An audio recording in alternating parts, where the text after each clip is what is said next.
जबरदस्त सरगर्मियों के बीच असम, केरलम और पुडुचेरी में आज वोटिंग का समय खत्म हो चुका है। तीनों ही राज्यों में ऐतिहासिक वोटर्स टर्नआउट देखने को मिला।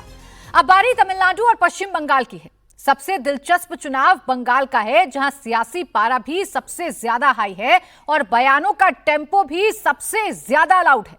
आज प्रधानमंत्री नरेंद्र मोदी ने बंगाल दौरा किया और इस मुकाबले को और भी ज्यादा टफ बना दिया। पीएम मोदी ने बंगाल में आज 3 सभाएं की। हल्दिया, आसनसोल और बीरभूम की अपनी सभा में पीएम मोदी ने जनता के सामने बीजेपी की 6 गारंटियां रखी और फिर टारगेट पर ममता बनर्जी को लिया। पीएम मोदी ने साफ साफ कहा कि बीजेपी सत्ता में आएगी तो चुन चुन कर हिसाब होगा। पीएम मोदी ने खुली चुनौती दी तो ममता बनर्जी कहां पीछे रहने वाली थी। ममता ने कह दिया कि बीजेपी वाले बंगाल पर कब्जा करना चाहते हैं और अगर ये अपने मंसूबों में कामयाब हो गए तो आपके खाने से लेकर आपकी हर चीज पर पहरा लग जाएगा। ममता कोई नई बात नहीं कह रही हैं। पूरे चुनाव में उन्होंने ये बात दोहराई है और लोगों को इसका डर भी दिखाया है। पीएम मोदी ने आज अपनी सभाओं में इस नैरेटिव पर भी चोट की और कहा कि उनके टारगेट पर ममता बनर्जी का पूरा सिंडिकेट है। ऐसे में सवाल है कि क्या बंगाल का चुनाव पलट गया है। सवाल यह कि क्या पीएम मोदी ने दीदी की चीटिंग पकड़ ली है। आज इसी पर करेंगे मुकाबला, लेकिन पहले आपको सुनाते हैं पीएम मोदी ने आज कैसे टीएमसी पर हमला बोला। बंगाल में टीएमसी के पापों का गड़ा अब भर चुका है। 4 मई के बाद निर्मम सरकार जाएगी, निर्मम सरकार जाएगी। 4 मई के बाद हर गुंडागर्दी का हिसाब लिया जाएगा, चुन चुन करके हिसाब लिया जाएगा। सबका हिसाब होने वाला है।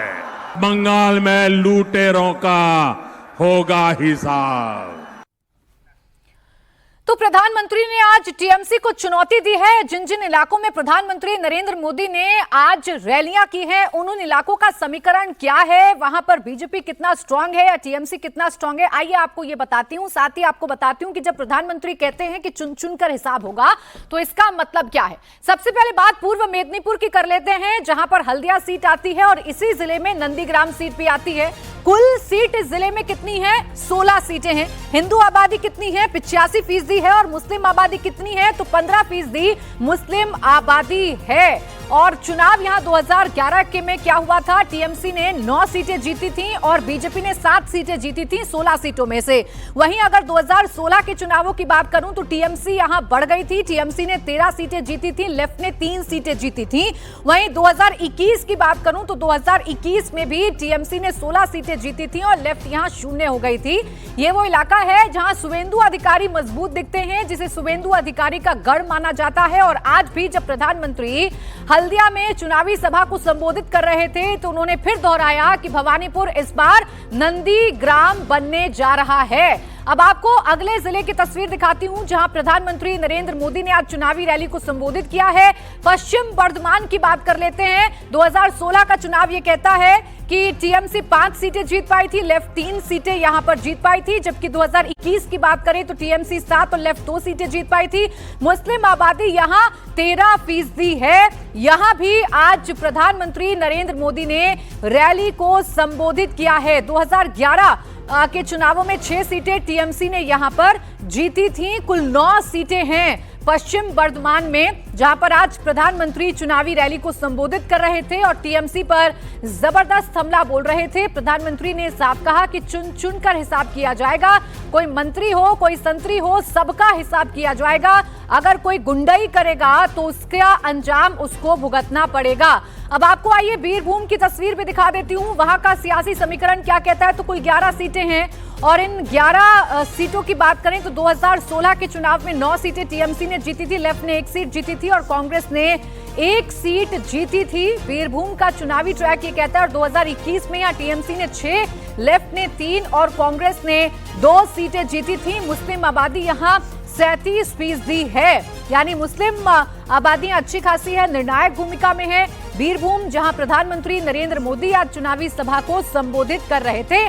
23 अप्रैल को पहले चरण में मतदान पश्चिम बंगाल में होना है और पश्चिम बंगाल के इन चुनावों में पूरी कोशिश इस बार भारतीय जनता पार्टी कर रही है कि ममता बनर्जी को सत्ता से उखाड़ फेंकें और ममता बनर्जी की कोशिश ये है कि चौथी बार भी ममता बनर्जी सत्ता में काबिज हो जाए। इसीलिए अलग अलग जो नैरेटिव हैं वो सेट किए जा रहे हैं। जहां एक तरफ हल्दिया में जाकर प्रधानमंत्री नरेंद्र मोदी मछली उत्पादन की बात करते हैं तो वहीं ममता बनर्जी इसको काउंटर करती हैं। अब जब प्रधानमंत्री ये कहते हैं कि गुंडई को खत्म किया जाएगा या चुन चुन का हिसाब किया जाएगा, तो उसके पीछे की पृष्ठभूमि यह है कि बंगाल में जो चुनाव हैं वो कैसे डर के साए में होते हैं। 2021 के चुनाव के दौरान 16 मौतें हुई थी और पोस्ट पोल यानी कि चुनाव के बाद 54 मौतें हुई थी। बीजेपी का दावा यह है कि 2020 में 300 बीजेपी वर्कर्स मारे गए। ये 2021 का चुनाव मैं आपको बता रही हूं। 2021 के चुनाव के दौरान जब हिंसा हुई तो 16 लोगों की जान चली गई थी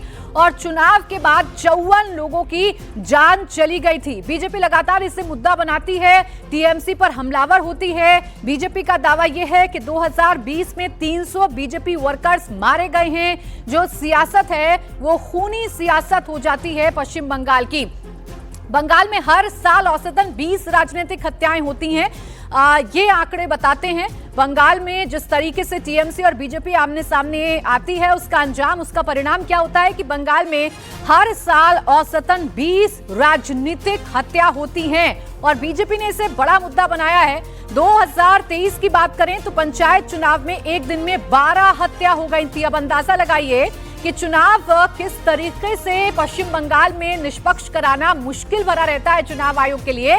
और इस बार चुनाव आयोग ने भी पूरी कमर कस ली है। सेंट्रल फोर्सेस की तैनाती कर दी गई है जिसे ममता बनर्जी ने बड़ा मुद्दा बनाया है। और ममता बनर्जी बार बार ये कहती हैं कि बीजेपी बेशक कोशिश कर रही है चुनाव को हाईजैक करने की, लेकिन ऐसा हो नहीं पाएगा। कुल मिलाकर ये कह सकते हैं कि बीजेपी और टीएमसी आमने सामने है और पूरी कोशिश की जा रही है कि इस चुनाव को अपने पक्ष में मोड़ा जाए।